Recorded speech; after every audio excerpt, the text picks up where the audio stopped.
Bismillahirrahmanirrahim. Assalamualaikum warahmatullahi wabarakatuh. Perkenalkan, saya Dwi Hartati dengan NIM 43040192227, Program Studi Psikologi Islam IAIN Salatiga. Pada kesempatan kali ini kita akan mempelajari psikologi eksperimen dengan tema kontrol dalam variabel. 5 hal yang akan kita pelajari. Yang pertama, variabel internal dan eksternal. Yang kedua, menyeleksi variabel bebas. Selanjutnya, ada hubungan antar subjek penelitian dan peneliti yang harus dikontrol.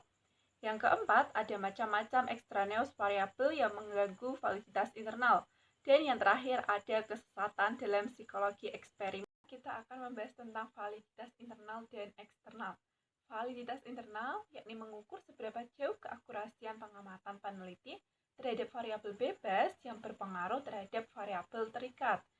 Sedangkan validitas eksternal merupakan seberapa jauh hasil eksperimen tersebut dapat digeneralisasikan pada populasinya. Validitas internal dikatakan tinggi bila efek terhadap variabel terikat benar-benar disebabkan oleh variabel bebas atau perlakuan yang diberikan, bukan karena extraneous variabel.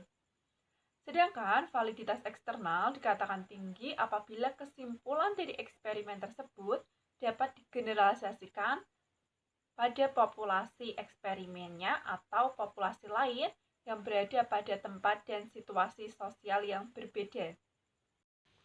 Variabel bebas dapat diartikan sebagai semua kejadian atau peristiwa penyebab yang akan diselidiki. Variabel terikat adalah pengukuran yang digunakan untuk menilai efek yang ditimbulkan jika ada manipulasi variabel. Menyeleksi suatu variabel terikat haruslah didasarkan pada pertimbangan teoritis. Meskipun dalam banyak penelitian, pemilihan terikat juga ditentukan oleh pertimbangan praktis. Hubungan antar subjek penelitian dan peneliti yang harus dikontrol. Pastinya dalam eksperimen membutuhkan interaksi antar kedua belah pihak, yakni peneliti dan subjek. Terdapat dua aturan mendasar, yakni untuk peneliti maupun subjek. Semua perilaku yang muncul adalah sesuai keinginan masing-masing pihak, baik peneliti maupun subjek. Secara teori, subjek akan menyimak jelas instruksi dan mengerjakan tugas sebaik mungkin, namun dalam kenyataannya tidak semudah itu. Lalu, apa saja yang harus dikontrol? Yang pertama ada pengaruh subjek. Subjek akan menerima instruktur yang diberikan dan termotivasi mengerjakan tugas-tugas dengan baik. Namun itu hanyalah bayangan dalam si peneliti. Ketika masuk ke dalam penelitian, biasanya mereka tampak naif terhadap tujuan dari penelitian dan tugas yang harus diselesaikan. Namun tidak menutup kemungkinan bahwa mereka juga menerima informasi dari cara peneliti menyampaikan instruksi, menyampaikan tugas, maupun setting laboratorium atau rumor yang telah mereka dengarkan sebelumnya tentang eksperimen yang akan dijalani, yang disebut dengan demand karakteristik. Sekali saja subjek mengidentifikasi dan termotivasi untuk mengerjakan tugas, ia akan berperilaku seperti yang diharapkan, juga menampilkan prestasi diri yang positif. Mereka menggunakan persepsi tentang eksperimen untuk menentukan bagaimana harus merespon tugas-tugas dengan cara tertentu agar terlihat lebih positif. Kondisi yang dapat memunculkan suatu dorongan prestasi diri yang positif. Implikasi dari dorongan prestasi diri yang positif adalah si peneliti haruslah membuat pertimbangan tentang pengaruh persepsi subjek terhadap eksperimen. Subjek yang mempersepsi hipotesis eksperimen sebagai kebenaran dan subjek mempersepsi hipotesis eksperimen sebagai hipotesis salah.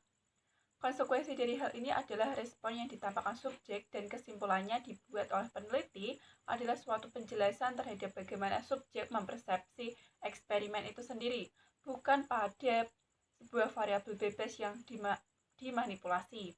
Ada dua tipe interaksi, yakni interaksi interperlakuan. Terjadi ketika persepsi subjek pada kondisi perlakuan eksperimen yang berbeda membuat mereka mempresentasikan diri dalam sikap yang positif. Lalu ada intraperlakuan, terjadi ketika persepsi subjek yang berbeda dalam kondisi perlakuan yang sama memperlihatkan perilaku secara berbeda dalam sisi yang paling positif. Selanjutnya ada pengaruh peneliti. Pengaruh peneliti yang pertama ada atribusi peneliti. Ini mengacu pada karakteristik fisik dan psikologis dari peneliti itu sendiri.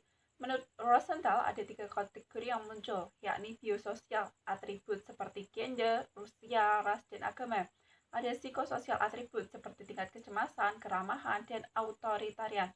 Dan situasional lecter, yaitu ada tidaknya kontak antara eksperimen dengan subjek sebelum masa eksperimen.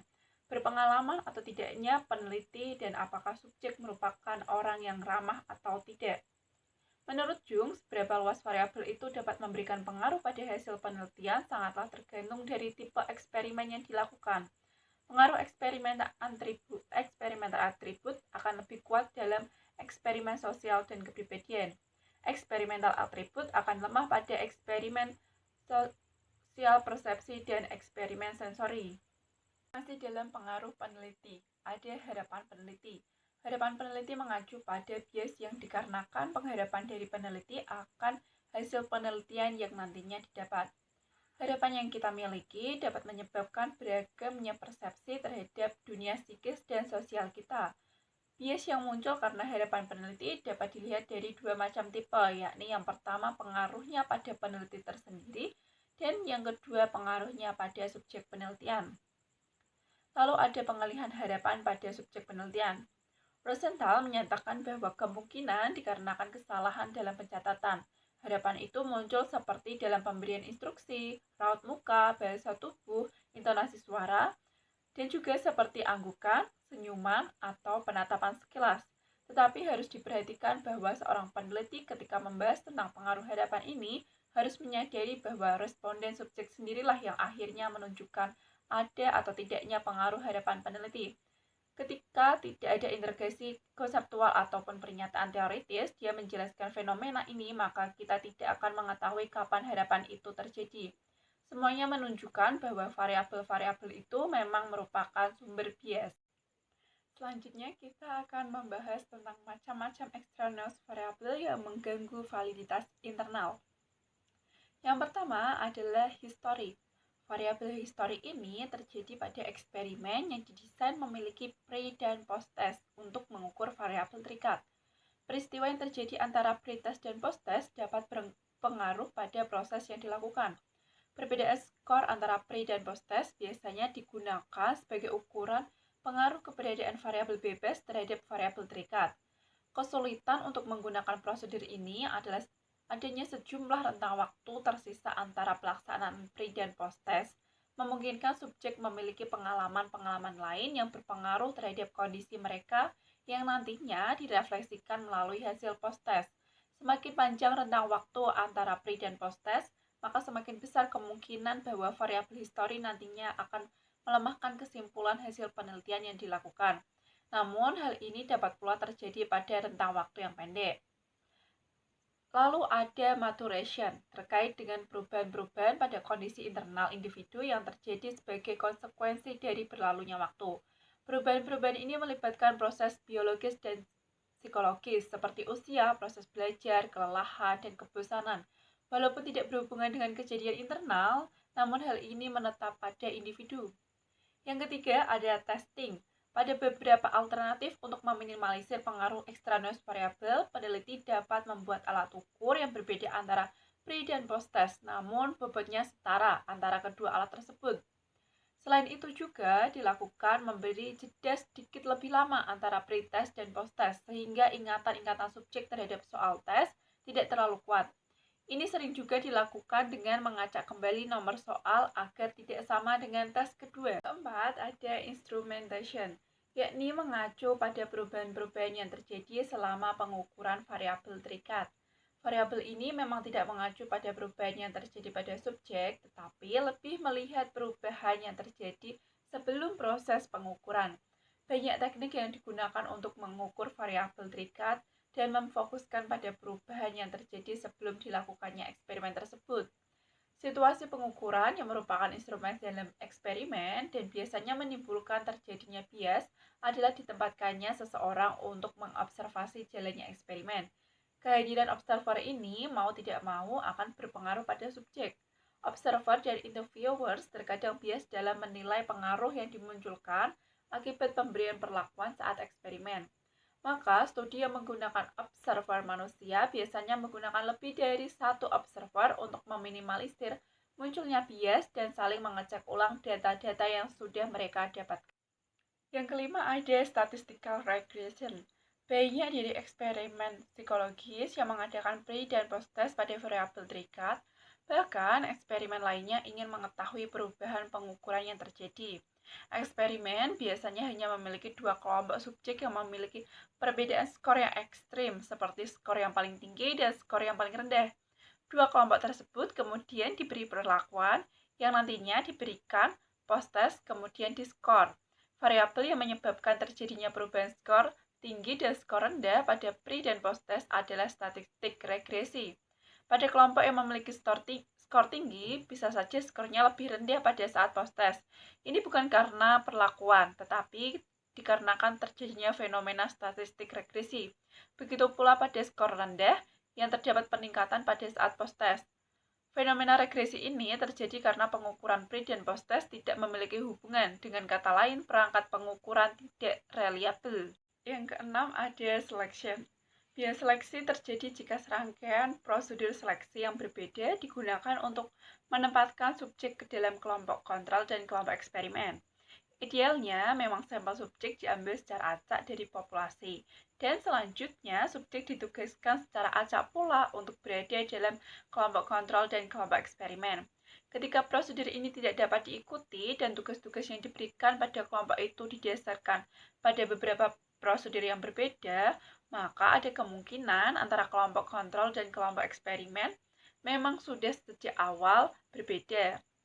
Seleksi itu bisa saja berinteraksi dengan maturation, history, atau instrumen yang kesemuanya itu dapat mengakibatkan munculnya pengaruh yang terlihat seperti akibat diberikannya perlakuan.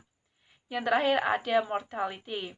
Mortality dapat diartikan sebagai keadaan di mana kehilangan subjek dalam jumlah tertentu dalam proses eksperimen baik yang menggunakan subjek manusia maupun hewan.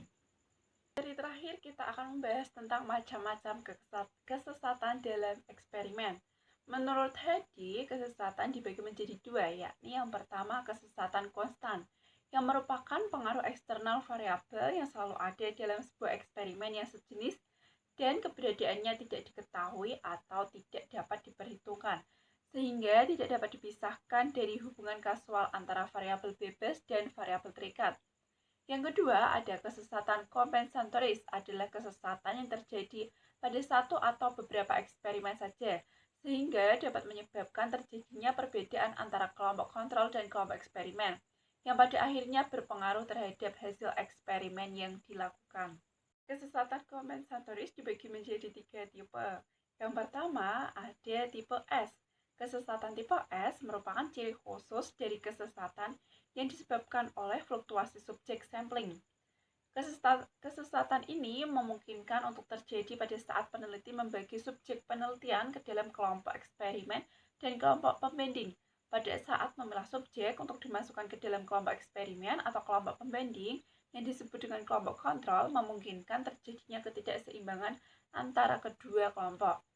Bisa jadi salah satu kelompok akan berkumpul subjek yang sejak awal memiliki kemampuan yang lebih apabila dibandingkan dengan kelompok lainnya.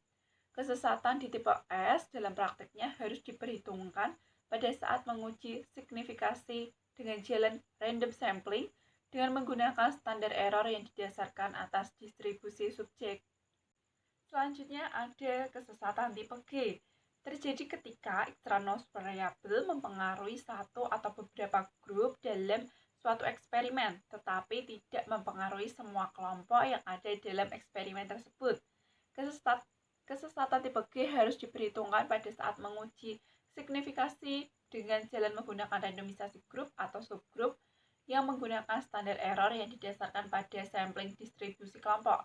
Lalu yang terakhir ada kesesatan tipe L, terjadi pada replikasi atau pengulangan eksperimen yang dilakukan oleh peneliti terhadap penelitian sebelumnya dengan keadaan yang sama. Terjadi ketika extraneous variabel memberikan pengaruh yang sistematis terhadap suatu replika, tetapi tidak memberikan pengaruh terhadap replikasi lainnya. Untuk mencegah terjadinya kesesatan tipe R dalam hasil eksperimen, maka sangat perlu diadakan replikasi pada sampel-sampel yang sejenis dari satu populasi. Telah selesai sudah pemaparan materi dari saya. Terima kasih telah menonton video ini sampai akhir. Semoga bermanfaat. Wassalamualaikum warahmatullahi wabarakatuh.